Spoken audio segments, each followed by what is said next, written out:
This is a continuation of The Case of Charles Dexter Ward by H.P. Lovecraft, comprising the first section of the fourth part. Part 4, A Mutation and a Madness. In the week following that memorable Good Friday, Charles Ward was seen more often than usual, and was continually carrying books between his library and the attic laboratory. His actions were quiet and rational, but he had a furtive, hunted look, which his mother did not like, and developed an incredibly ravenous appetite as gauged by his demands upon the cook.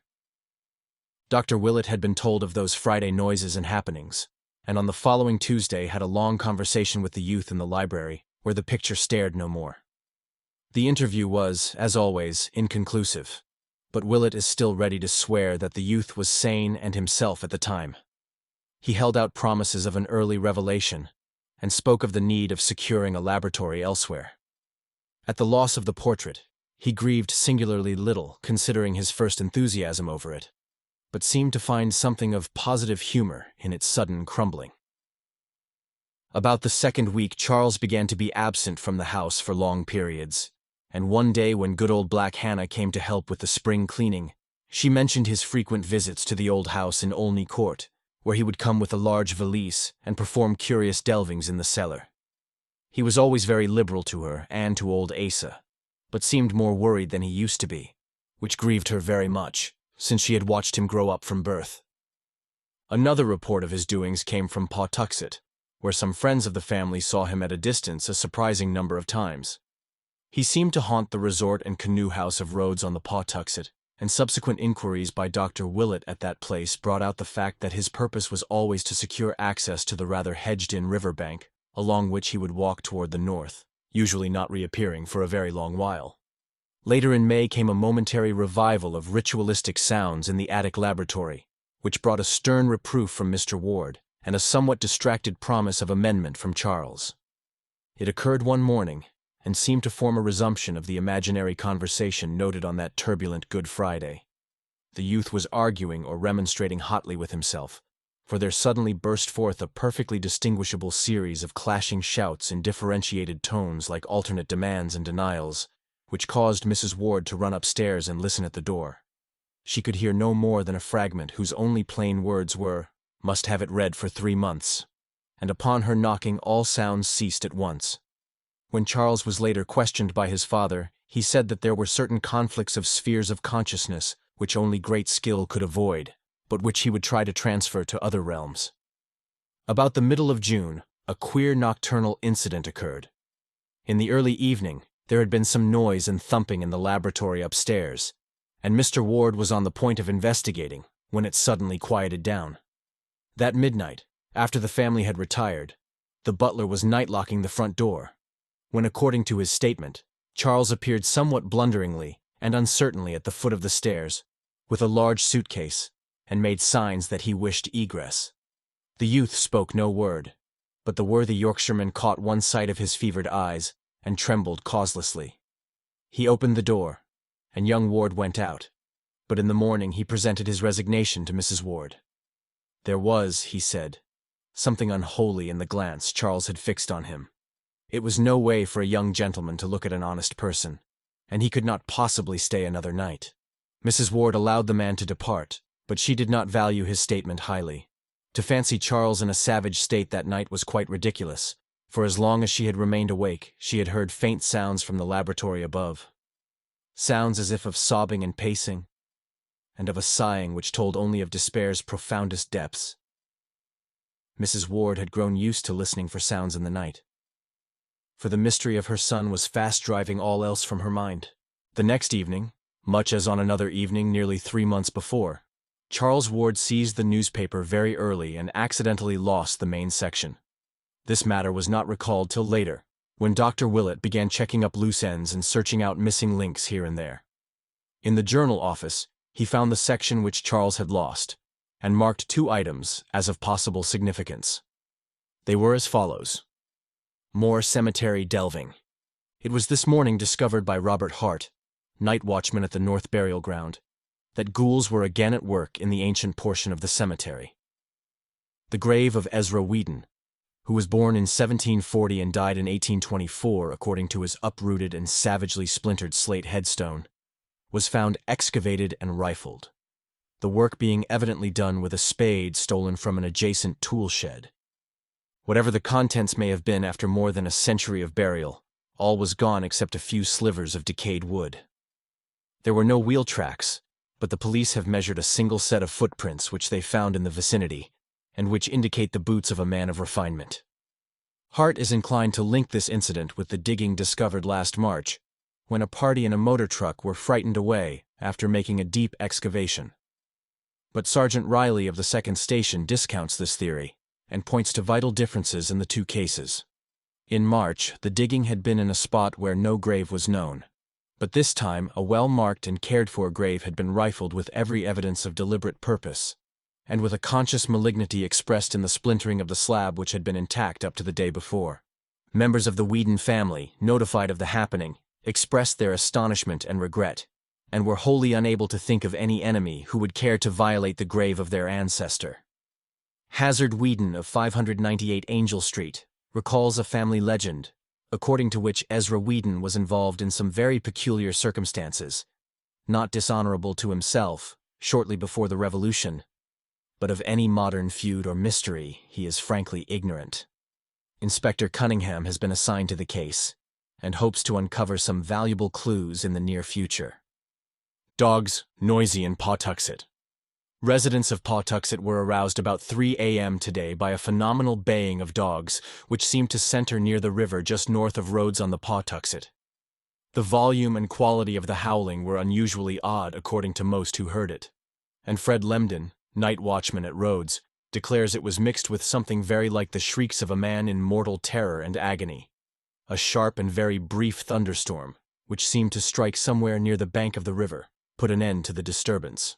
Strange and unpleasant odors, probably from the oil tanks along the bay, are popularly linked with this incident, and may have had their share in exciting the dogs.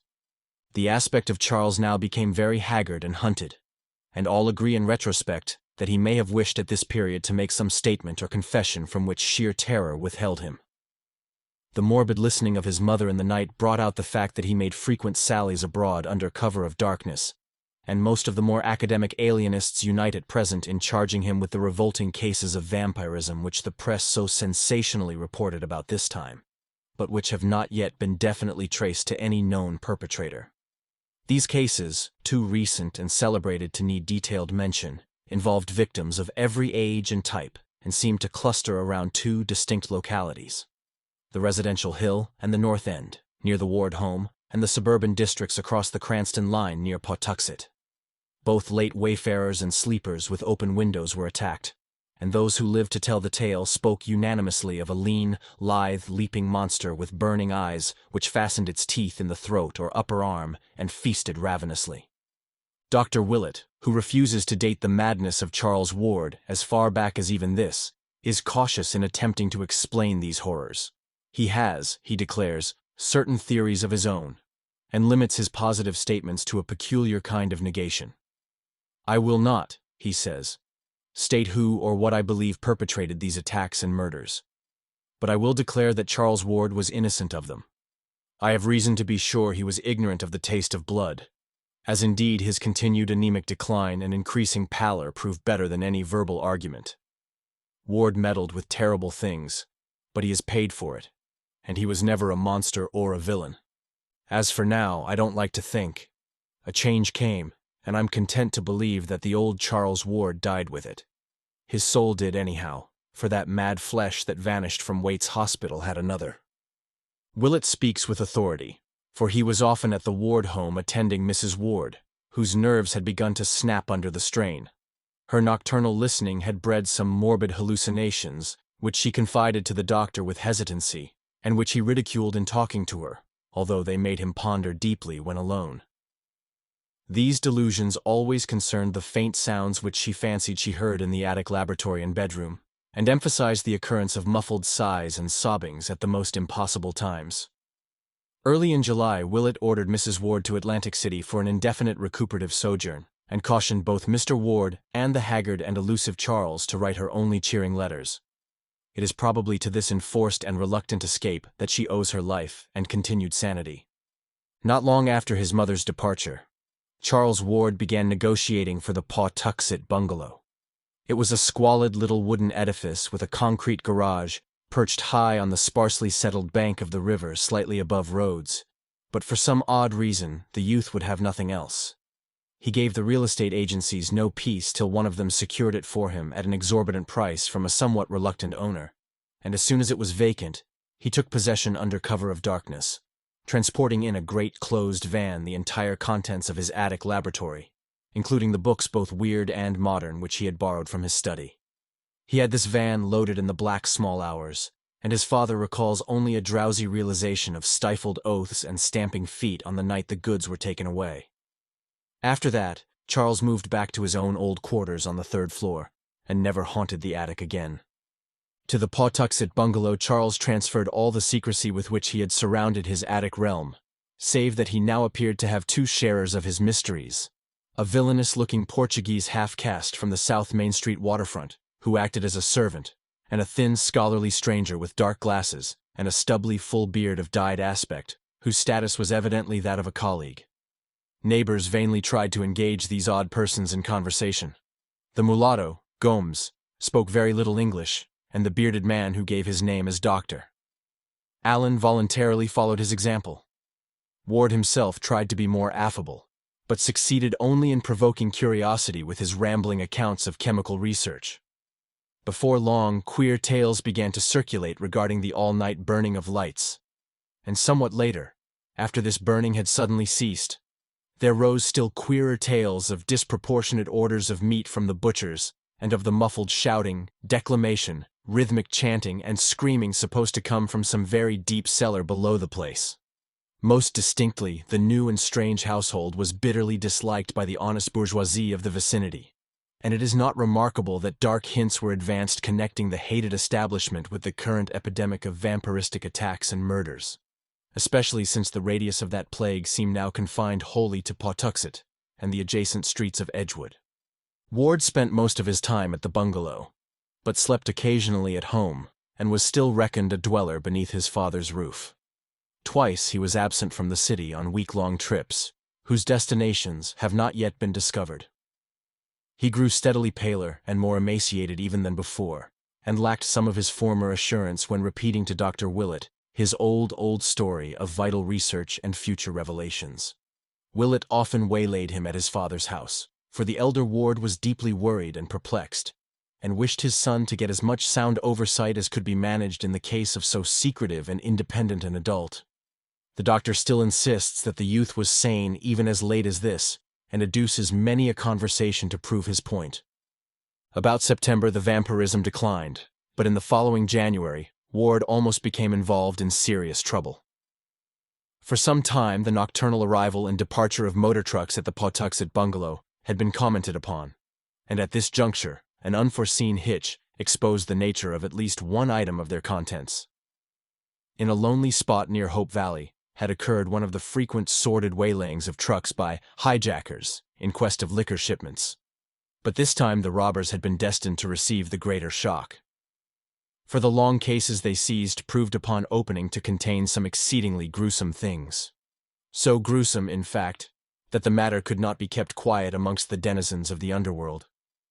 The thieves had hastily buried what they discovered, but when the state police got wind of the matter, a careful search was made. A recently arrested vagrant, under promise of immunity from prosecution on any additional charge, at last consented to guide a party of troopers to the spot. And there was found in that hasty cache a very hideous and shameful thing. It would not be well for the national or even the international sense of decorum if the public were ever to know what was uncovered by that awestruck party. There was no mistaking it, even by these far from studious officers, and telegrams to Washington ensued with feverish rapidity. The cases were addressed to Charles Ward at his Pawtuxet bungalow, and state and federal officials at once paid him a very forceful and serious call. They found him pallid and worried with his two odd companions, and received from him what seemed to be a valid explanation and evidence of innocence. He had needed certain anatomical specimens as part of a program of research, whose depth and genuineness anyone who had known him in the last decade could prove, and had ordered the required kind and number from agencies which he had thought as reasonably legitimate as such things can be. Of the identity of the specimens he had known absolutely nothing, and was properly shocked when the inspectors hinted at the monstrous effect on public sentiment and national dignity which a knowledge of the matter would produce. In this statement, he was firmly sustained by his bearded colleague Dr.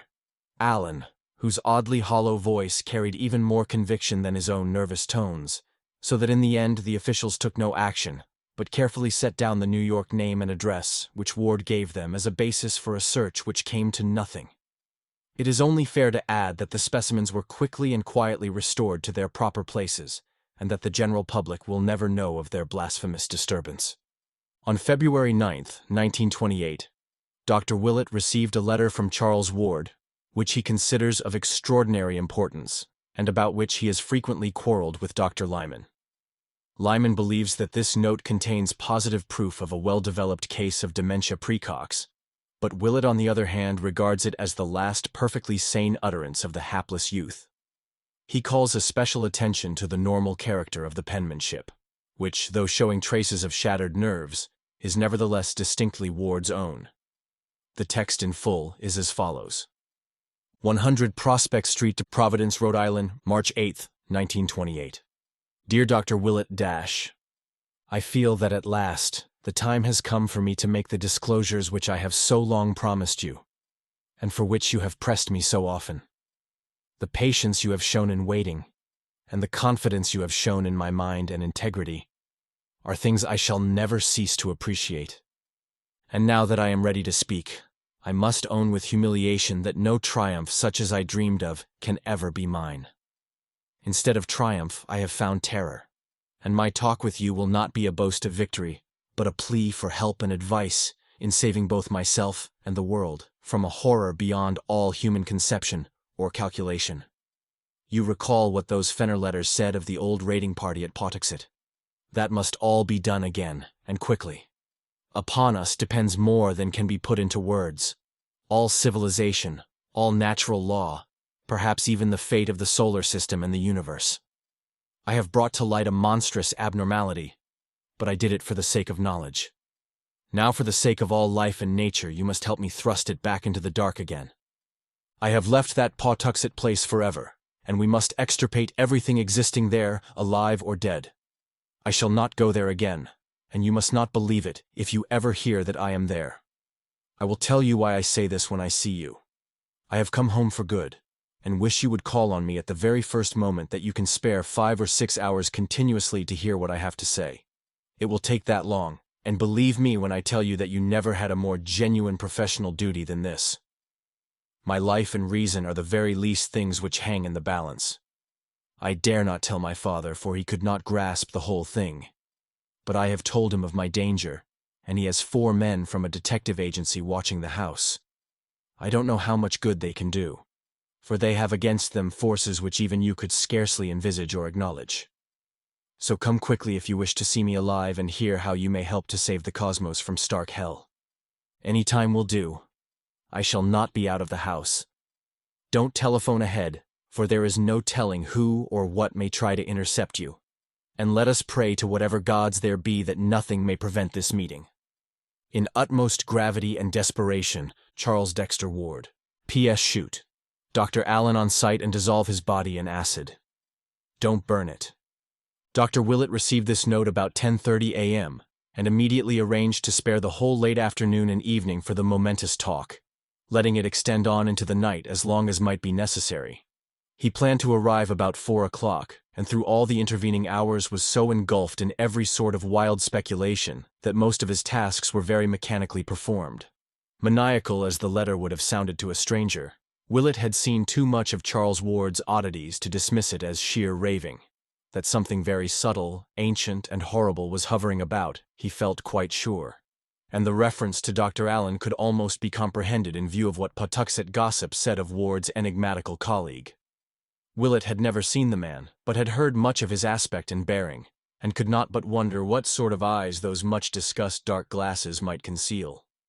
Promptly at 4, Dr. Willett presented himself at the Ward residence, but found to his annoyance that Charles had not adhered to his determination to remain indoors.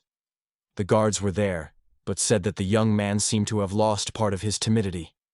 He had that morning done much apparently frightened arguing and protesting over the telephone, one of the detectives said, replying to some unknown voice with phrases such as, "I am very tired and must rest a while.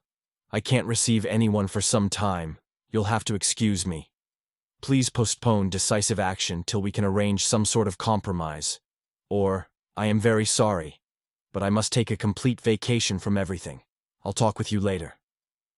Then, apparently gaining boldness through meditation, he had slipped out so quietly that no one had seen him depart, or knew that he had gone until he returned about 1 o'clock and entered the house without a word.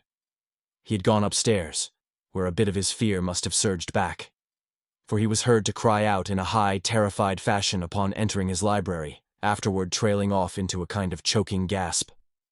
When, however, the butler had gone to inquire what the trouble was, he had appeared at the door with a great show of boldness, and had silently gestured the man away in a manner that terrified him unaccountably. Then he had evidently done some rearranging of his shelves, for a great clattering and thumping and creaking ensued, after which he had reappeared and left at once. Willett inquired whether or not any message had been left, but was told that there was none. The butler seemed queerly disturbed about something in Charles's appearance and manner, and asked solicitously if there was much hope for a cure of his disordered nerves.